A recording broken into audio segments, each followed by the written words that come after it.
Les délais de livraison sont un autre facteur important dans la gestion des stocks. Il y a deux façons de regarder le délai de livraison. On peut regarder le délai qui a été promis par le fournisseur. Ça, c'est une chose. On va vouloir aussi mesurer le délai réel que le fournisseur nous donne sur chacun de nos articles. En pratique, on va vouloir avoir les deux valeurs du délai de livraison.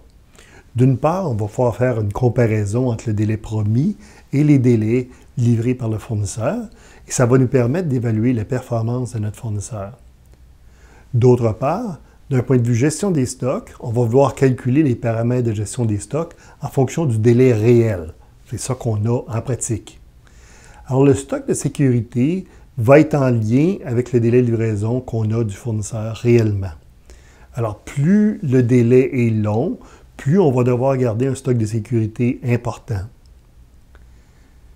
D'un autre côté, lorsqu'on parle du min en inventaire, le min-max, alors le min est établi en fonction du stock de sécurité plus la demande prévue durant le délai de livraison.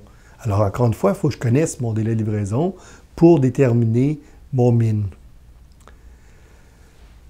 Le délai de livraison se calcule sur un historique de réception des stocks. Alors, combien de fois j'ai reçu ce stock-là pour chacun de mes fournisseurs, pour chacun des modes de transport.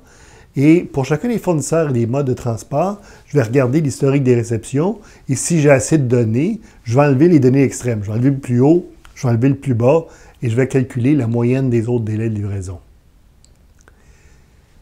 Ça, c'est le délai de livraison du fournisseur. On a aussi des délais de livraison internes.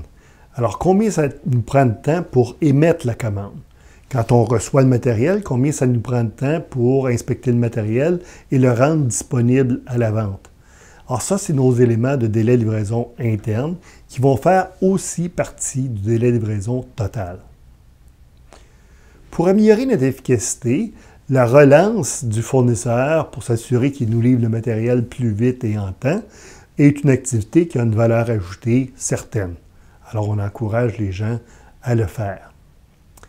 En conclusion, au niveau du calcul des délais de livraison, on veut travailler avec le délai réel et idéalement, on aimerait que notre fournisseur, sa promesse de livraison, il la respecte avec son délai réel. Le délai de livraison va être un des éléments qui va être calculé par IMAF.